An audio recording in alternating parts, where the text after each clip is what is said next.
আসসালামু আলাইকুম প্রিয় শিক্ষার্থী বন্ধুরা, ফেসবুক এবং ইউটিউব থেকে আজকের ভিডিও যারা দেখছো তোমাদের সবাইকে শুভেচ্ছা এবং ধন্যবাদ। আজকে আমরা হাউ লং এবং how long time, how much time এবং হাউ মেনি টাইম, এগুলোর মধ্যে যে বেসিক পার্থক্য আছে এবং সেন্টেন্সে কোনটা কখন ইউজ করলে ভুল হবে এবং কিভাবে সেগুলোকে কারেক্ট করে সেন্টেন্সে ইউজ করতে হবে সেটা আজকের ভিডিওতে আমরা জানবো, আমরা আলোচনা করব। Let's get started.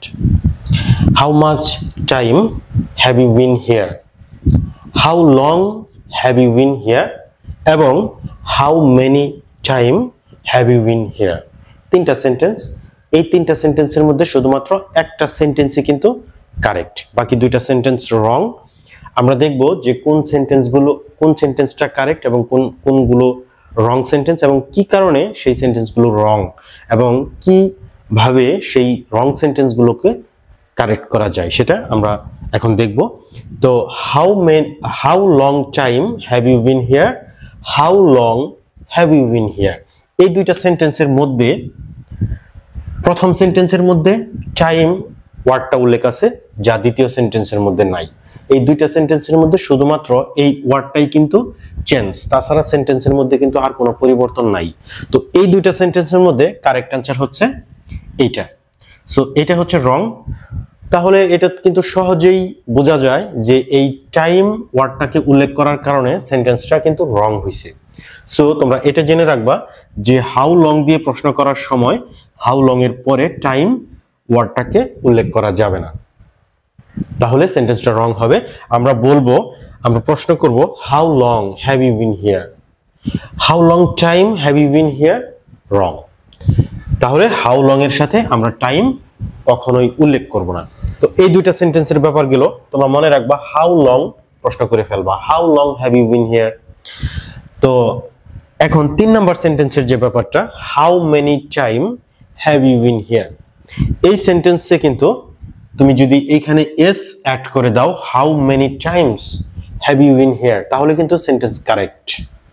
অর্থাৎ এই টাইমটাকে প্লুরাল না করে সিঙ্গুলার করার কারণে কিন্তু সেন্টেন্সটা এতক্ষণ ইনকারেক্ট ছিল, এখন কিন্তু সেন্টেন্সটা কারেক্ট। সো এটার কারণ হচ্ছে এই যে মেনি, এটা হচ্ছে একটা ডিটারমাইনার। তোমরা জেনে থাকবা বা না জেনে থাকলে জেনে নাও যে মেনি এটা যে ডিটারমাইনার, এই ডিটারমাইনারটা মাচ এবং মেনি দুইটা ডিটারমাইনার, একটা আরেকটার বিপরীত। একই অর্থ একইভাবে সেন্টেন্সে ইউজ করা যায়, কিন্তু মাচ এবং মেনি এই দুইটা ডিটারমাইনারের মধ্যে পার্থক্য হচ্ছে যে নন কাউন্টেবল নাউনগুলোর ক্ষেত্রে আমরা মাচ ইউজ করব, আর যেগুলো কাউন্টেবল নাউন সেগুলোর ক্ষেত্রে আমরা মেনি ইউজ করব। তাছাড়া অর্থগতভাবে অন্য কোনো দিক থেকে এই দুইটা ওয়ার্ডের মধ্যে কিন্তু আর কোনো পার্থক্য নাই। অর্থাৎ countable noun many, non countable noun much. So non countable নাউনগুলো তো গণনা করা যায় না, কাউন্ট করা যায় না, সো এগুলোর ক্ষেত্রে তুমি মাচ ইউজ করবা অ্যাজ ইউজুয়াল। কিন্তু কাউন্টেবল নাউন সেগুলোর ক্ষেত্রে তুমি মেনি ইউজ করবা। সেগুলো যদি প্লুরাল হয় তাহলে অবশ্যই সেই নন কাউন্টেবল নাউনের ক্ষেত্রে মেনি ইউজ করার ক্ষেত্রে সেই নাউনের সাথে সেই নাউনকে তোমাকে প্লুরাল করতে হবে। সো এইখানে যেটা হয়েছে, how many time have you been here, মানে তুমি কতক্ষণ এখানে ছিলা। তো এটার অ্যান্সার আসবে 10 মিনিট, 10 ঘন্টা, 2 বছর, 2 সপ্তাহ, এরকম কিন্তু একটা অ্যান্সার আসবে। যেহেতু হাউ মেনি দিয়ে প্রশ্ন করছি, বোঝা যাচ্ছে যে এটা বেশ অনেক সময় অ্যান্সার আসবে। সো অবশ্যই এটাকে প্লুরাল করতে হবে। এবং কেন করতে হবে? কারণ মেনি উল্লেখ করার কারণে। সো সিঙ্গুলার হইলে কিন্তু আর প্লুরাল করার প্রয়োজন পড়তো না, যেহেতু প্লুরালের একটা সেন্স আছে এখানে। সো আমরা বলবো how many times have you been here. So এই সেন্টেন্সটাকে আমরা কারেক্ট করব, আমরা টাইম কেটে দিয়ে কারেক্ট করব। এই দুইটা সেন্টেন্স তাহলে এখন কারেক্ট, আর এখানে এস অ্যাড করে আমরা সেন্টেন্সটাকে কারেক্ট করলাম। তো তোমরা এই 3টা এক্সাম্পলের মাধ্যমে জানলা যে হাউ লং এর সাথে টাইম ইউজ করা যায় না, এবং হাউ মেনি দিয়ে প্রশ্ন করলে তারপরে যে নাউনটা থাকবে সেটাকে প্লুরাল করতে হবে।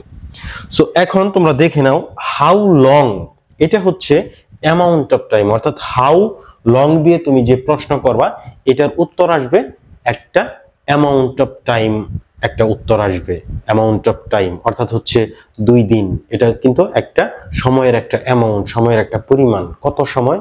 2 দিন, 2 সপ্তাহ, 2 বছর, 2 যুগ বা আরো বেশি হতে পারে, যত বেশি হোক। সো হাউ লং দিয়ে যে প্রশ্ন করবা তুমি বা তোমাকে যে প্রশ্নই করা হবে অ্যান্সার কিন্তু অ্যামাউন্ট অফ টাইম আসবে। আমরা একটু দেখি, how long have you lived in Dhaka? ঢাকায় তুমি কতদিন তুমি ঢাকায় বসবাস করেছো? How long have you lived in Dhaka? 3 years, 3 বছর। এই যে 3 ইয়ার্স, এটা কিন্তু একটা অ্যামাউন্ট অফ টাইম, সময়ের একটা পরিমাণ। সো সবসময় এরকম অ্যান্সার আসবে, অ্যামাউন্ট অফ টাইম অ্যান্সার আসবে। আরেকটা example, how long time did you sleep in the car? গাড়ির মধ্যে তুমি কতক্ষণ ঘুমিয়েছিলে? ধরো অ্যান্সার আসবে 2 ঘন্টা, 2 hours, 3 hours. How long time did you sleep in the car? 2 hours. Amount of time answer আসবে। কিন্তু এই সেন্টেন্সের মধ্যে কিন্তু একটা কারেকশন আসছে। আমি কারেকশনের কথাটা আগেই বলি নাই, যে তোমরা কারেকশনটা ধরতে পারো কিনা। সেটা হচ্ছে how long time. How long এর পরে তোমরা দেখছো টাইম কখনোই আসবে না। How long did you sleep in the কার?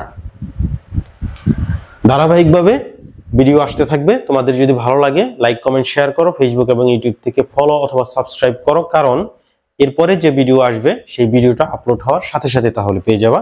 আজকের ভিডিও যদি ভালো লাগে তাহলে পরবর্তী ভিডিও দেখার জন্য ফলো অথবা সাবস্ক্রাইব করে রাখো এখনই। Thanks for watching this video. আল্লাহ হাফেজ।